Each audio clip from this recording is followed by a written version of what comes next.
We are the Divas of Magic, and we want you to watch us on Players Network.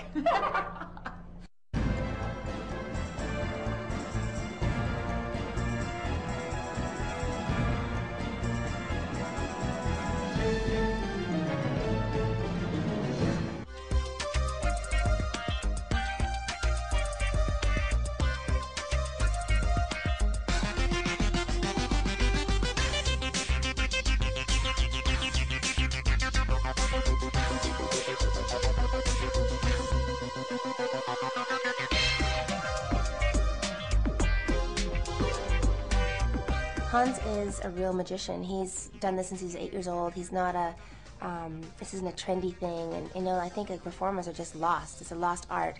There's not too many people that, you know, grew up dreaming of being something like a magician. I mean, a magician or I just think it's kind of lost in, you know, just society is, it's not like that anymore.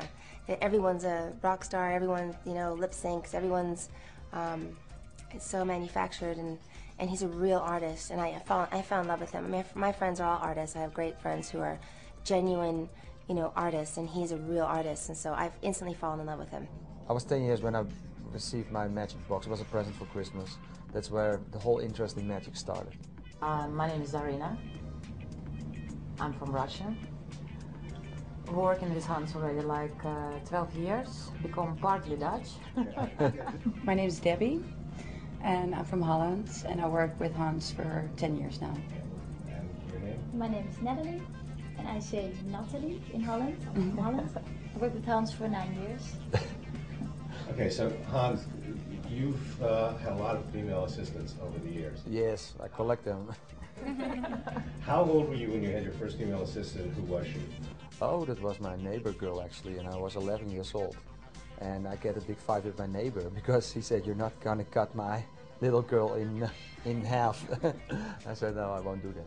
No, I always loved having an assistant. I was performing on my own till I was 18 years. I did a magic act, traveling with it. I've been in Japan when I was 18 years with it.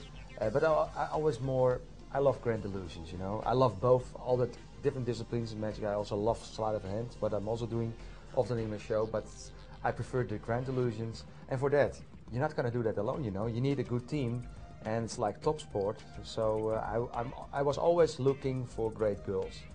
Well, I understand that when you're so young, you cannot do grand illusions because you need big equipment for it, and you're not gonna do it alone. And I didn't have an assistant at that time, so it was just a wish for me. And I understood that at a certain age, of 17, 18 years old, I would start redoing the grand illusions. And my father, he was building some of the first boxes. He did it for a long time. And later on, a lot of illusions that we're working right now with are coming from the United States. Well, he was an engineer. Is that the right word in English? Yeah. And he had a very good technical knowledge. And we were reading old magic books from Houdini. And then we tried to improve that even. And he was building it. We just went to a shop and buy equipment and starting building boxes and everything around.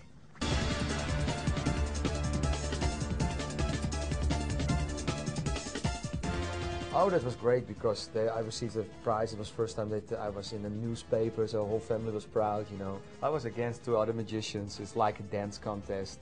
And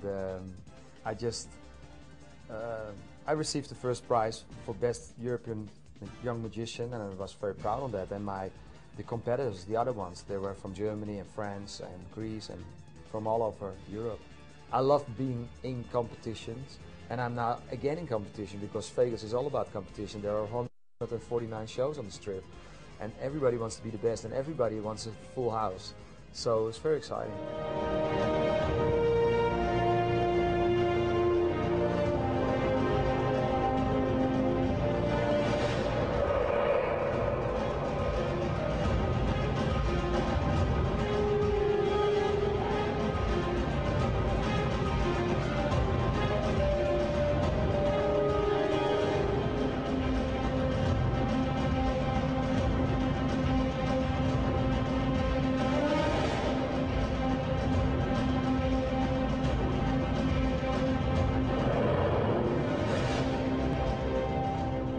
we had a standing ovation every single night, and then we did an interview, and Hans goes, we're getting standing ovations, and that's so rare in Vegas because, you know, everyone comes from everywhere, and especially with magic, people are not so, they clap a lot in this show, but normally your just kind of mouth is just hanging open. I mean, after you see it a couple times, then people get really revved up, and people are really interactive, jumping out of their seats. We bring people on stage, and we've had some really funny guys come on stage and just like in complete shock, can't speak, just excited. It's really funny. I was on the road for a long time doing supporting artists, you know.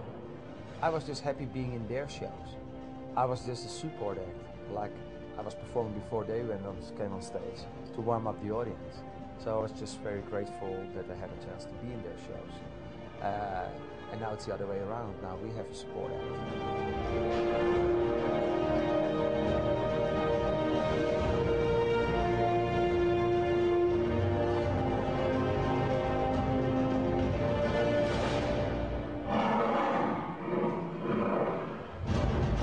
Today you have to cheat your audience so well. It's hard because actually you hate a magician, you know.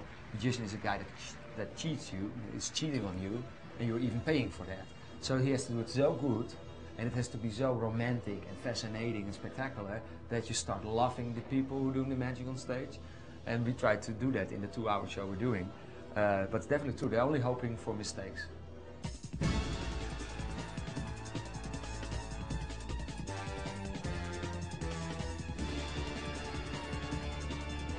I think the style that we have, actually we are the show, the 4 people, you know. We always will survive, you know. There are 20 dancers in the show, they're great, but we will continue forever. And the style is that we do magic, I think, how magic should be today.